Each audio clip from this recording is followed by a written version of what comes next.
જય હિન્દ મિત્રો, ધ્યેય કમ્પ્લીટમાં તમારું સ્વાગત છે। તો મિત્રો આજે આપણે જોવાના છે 20 ઓગસ્ટ 2026ના પરીક્ષામાં પૂછાવાની શક્યતા છે એવા કરંટ અફેર્સના 15 જેટલા પ્રશ્નો। તો ચાલો મિત્રો હવે વધારે સમય ન બગાડતા ડાયરેક્ટ પ્રશ્નોની શરૂઆત કરીએ છીએ। પણ એ પહેલાં જો હજી પણ તમારે આપણી ચેનલને સબસ્ક્રાઈબ કરવાની બાકી છે તો મિત્રો ચેનલને સબસ્ક્રાઈબ કરી લેજો અને આ વિડીયોને તમારા દરેક મિત્રોને શેર કરી દેજો। અને હા મિત્રો, જો તમે જુલાઈ મહિનાની કરંટ અફેર્સની પીડીએફ સંપૂર્ણ ફ્રીમાં મેળવવા માંગો છો તો મિત્રો સ્ક્રીન ઉપર વોટ્સએપ નંબર આપેલા છે, એ નંબર ઉપર તમારે વોટ્સએપમાં મેસેજ કરવાનો છે અને મિત્રો એમાં લખવાનું છે જુલાઈ કરંટ અફેર્સ પીડીએફ। એટલે મિત્રો તમને ટૂંક જ સમયમાં જુલાઈ મહિનાની કરંટ અફેર્સની પીડીએફ સંપૂર્ણ ફ્રીમાં મળી જશે। તો ચાલો મિત્રો હવે વધારે સમય ન બગાડતા ડાયરેક્ટ પ્રશ્નોની જ શરૂઆત કરીએ છીએ।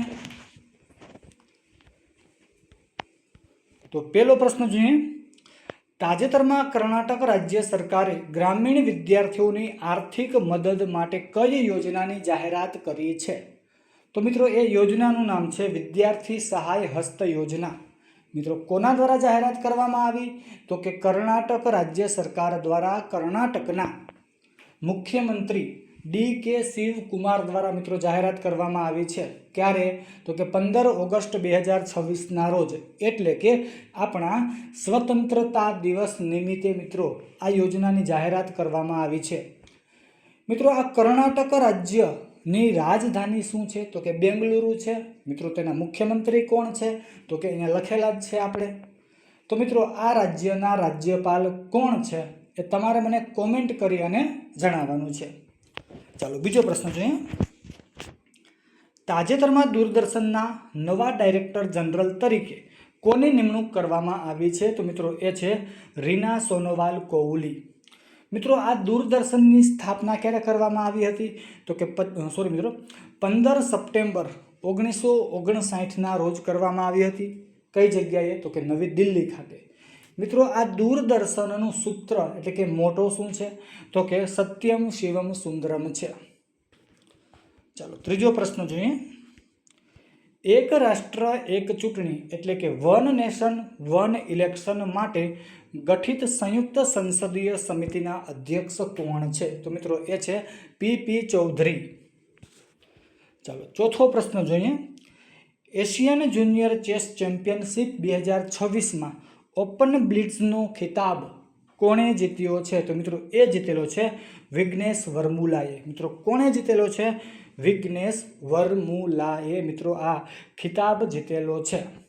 ચાલો પાંચમો પ્રશ્ન જોઈએ, ભારતના પ્રથમ net zero greenfield smart city તરીકે ભારત ફ્યુચર સિટી કયા રાજ્યમાં વિકસાવવામાં આવી રહ્યું છે? તો મિત્રો એ રાજ્યનું નામ છે તેલંગાણા। મિત્રો આ તેલંગાણા રાજ્યની રાજધાની છે હૈદરાબાદ, તેના મુખ્યમંત્રી છે યનુમુલા રેવંત રેડ્ડી અને મિત્રો તેના રાજ્યપાલ છે શિવ પ્રતાપ શુક્લા। ચાલો છઠ્ઠો પ્રશ્ન જોઈએ, ઓગસ્ટ 2026માં દિલ્હી ખાદી એવં ગ્રામોદ્યોગ બોર્ડના અધ્યક્ષ તરીકે કોની નિમણૂક કરવામાં આવી છે? તો મિત્રો એ છે તિલક રાજ કટારિયા। ચાલો સાતમો પ્રશ્ન જોઈએ, ભારતનું સૌપ્રથમ વર્ચ્યુઅલ પ્રાણી સંગ્રહાલય અને 14D સિનેમા થિયેટર કયા રાજ્યમાં શરૂ કરવામાં આવ્યું છે? તો મિત્રો એ શરૂ કરવામાં આવ્યું છે મધ્યપ્રદેશમાં।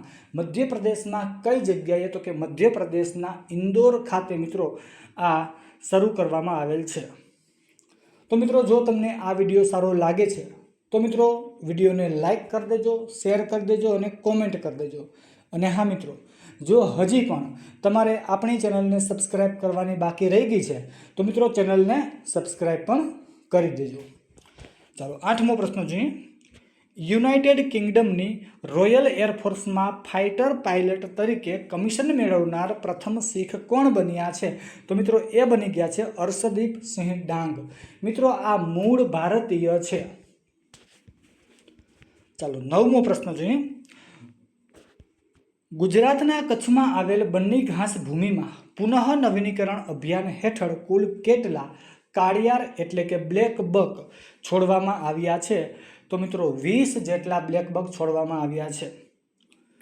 એમાંથી મિત્રો 5 જે છે એ નર છે અને 15 માદા છે. ચાલો 10મો પ્રશ્ન જોઈએ.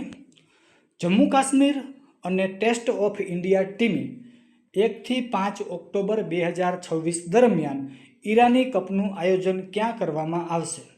તો મિત્રો આ ઈરાની કપનું આયોજન જે છે એ શ્રીનગરના શેર-એ-કાશ્મીર સ્ટેડિયમ ખાતે કરવાનું છે. ક્યારે? તો કે 1 થી લઈ અને 5 ઓક્ટોબર 2026 દરમિયાન કરવાનું છે. મિત્રો આ ઈરાની કપ જે છે, પ્રશ્ન પૂછે કે ઈરાની કપ કઈ રમત સાથે સંકળાયેલ છે? તો મિત્રો એ સંકળાયેલ છે ક્રિકેટ સાથે. મિત્રો ભવિષ્યમાં આવા પ્રશ્ન પૂછાયેલા છે, તો મિત્રો યાદ રાખી લેજો. ચાલો 11મો પ્રશ્ન જોઈએ. ટેસ્ટ ક્રિકેટમાં સૌથી ઝડપી 100 છગ્ગા ફટકારનાર વિશ્વનો પ્રથમ ખેલાડી કોણ બન્યો છે? તો મિત્રો એ બની ગયા છે ઋષભ પંત. ચાલો 12મો પ્રશ્ન જોઈએ. ભારતના મુખ્ય ચૂંટણી કમિશનર જ્ઞાનેશ કુમારે કયા રાજ્યમાં ઇલેક્ટોરલ લિટરસી ક્લબ 2.0 લોન્ચ કર્યો છે? તો મિત્રો એ રાજ્ય છે બિહાર. મિત્રો બિહારમાં કઈ જગ્યાએ લોન્ચ કરવામાં આવેલ છે? તો કે બિહારના પટના ખાતે મિત્રો આ લોન્ચ કરવામાં આવેલા છે. અને મિત્રો આ પટના એ બિહારની રાજધાની છે. મિત્રો આ બિહારના મુખ્યમંત્રી કોણ છે? તો એ છે સમ્રાટ ચૌધરી છે. અને મિત્રો એના રાજ્યપાલ છે નિવૃત્ત લેફ્ટનન્ટ જનરલ સૈયદ અતા હસનૈન. મિત્રો કોણ છે? સૈયદ અતા હસનૈન. મિત્રો આ નિવૃત્ત લેફ્ટનન્ટ જનરલ રહી ચૂકેલા છે. એટલે ટૂંકમાં લેફ્ટનન્ટ જનરલ રહી ચૂકેલા છે. અત્યારે કેવા છે? તો કે નિવૃત્ત છે. ચાલો 13મો પ્રશ્ન જોઈએ.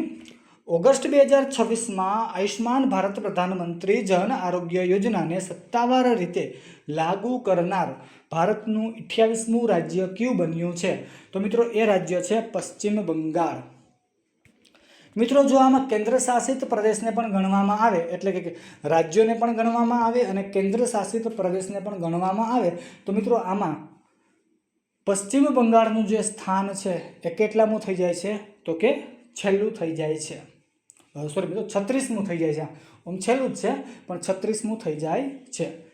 જો મિત્રો પ્રશ્ન તમને એવો પૂછવામાં આવે કે ઓગસ્ટ 2026માં આયુષ્યમાન ભારત પ્રધાનમંત્રી જન આરોગ્ય યોજના ને સત્તાવાર રીતે લાગુ કરનાર ભારતનું છેલ્લું રાજ્ય કયું છે? તો એ પશ્ચિમ બંગાળ જ છે. મિત્રો શા માટે છેલ્લું? તો કે 28મો ક્રમ તો અત્યારે છે જ, તો આપણા દેશમાં કુલ 28 જ રાજ્ય આવેલા છે. અને જો એ 28મું હોય તો છેલ્લું રાજ્ય કહેવાય કે ન કહેવાય? જો મિત્રો કેન્દ્ર શાસિત પ્રદેશની વાત આવે તો આપણા દેશમાં કેન્દ્ર શાસિત પ્રદેશ કેટલા છે? તો કે 8 છે. જો મિત્રો કેન્દ્ર શાસિત પ્રદેશની પણ આમાં ગણતરી કરવામાં આવે તો મિત્રો એ પશ્ચિમ બંગાળનું સ્થાન કેટલામું થાય છે? તો કે 36મું, એટલે કે છેલ્લું થઈ જાય છે. ઓકે, ચાલો આગળ વધીએ. મિત્રો ભારતમાં કેટલા રાજ્યો આવેલા છે? તો કે 28 રાજ્યો આવેલા છે. કેન્દ્ર શાસિત પ્રદેશ કેટલા છે? તો કે 8 આવેલા છે. ઓકે, ચાલો 14મો પ્રશ્ન જોઈએ. તાજેતરમાં ઓગસ્ટ 2026માં કયા રાજ્યમાં ઓણમ ઉત્સવ ઉજવવામાં આવી રહ્યો છે? તો મિત્રો એ રાજ્ય છે કેરળમ. મિત્રો કેરળમાં ઓણમ ઉત્સવ ઉજવવામાં આવી રહ્યો છે 16 ઓગસ્ટથી લઈ અને 28 ઓગસ્ટ 2026 દરમિયાન. મિત્રો આ કેરળમ રાજ્યની રાજધાની છે તિરુવનંતપુરમ છે. મુખ્યમંત્રી કોણ છે? તો કે વી.ડી. સતીશન છે. અને મિત્રો એના રાજ્યપાલ છે રાજેન્દ્ર વિશ્વનાથ આર્લેકર. ચાલો મિત્રો છેલ્લો પ્રશ્ન જોઈએ. તાજેતરમાં ભારતીય ક્રિકેટ ટીમે કયા દેશ સાથે 600મી ટેસ્ટ રમીને ઇતિહાસ બનાવ્યો છે? તો મિત્રો એ દેશ છે શ્રીલંકા. મિત્રો આ ટેસ્ટ મેચનું આયોજન જે છે એ શ્રીલંકામાં કરવામાં આવ્યું હતું. કોની વચ્ચે? તો કે ભારત અને શ્રીલંકા વચ્ચે. મિત્રો આમાં વિજેતા કોણ રહેલું? તો કે ભારત જ રહેલું છે. તો મિત્રો આ હતા પરીક્ષાલક્ષી કરંટ અફેર્સના પ્રશ્નો. તો મિત્રો જો તમને આ વિડીયો સારો લાગ્યો હોય તો મિત્રો વિડીયોને લાઇક કરી દેજો, શેર કરી દેજો અને કોમેન્ટ કરી દેજો. અને હા મિત્રો, જો હજી પણ તમારે આપણી ચેનલને સબસ્ક્રાઈબ કરવાની બાકી છે તો મિત્રો ચેનલને સબસ્ક્રાઈબ પણ કરી દેજો. તો ચાલો મિત્રો અત્યારે બસ અહીં લગી રાખીએ છીએ. ફરી મળીશું નવા વિડીયોમાં. તો જય હિન્દ, જય ભારત, થેન્ક યુ.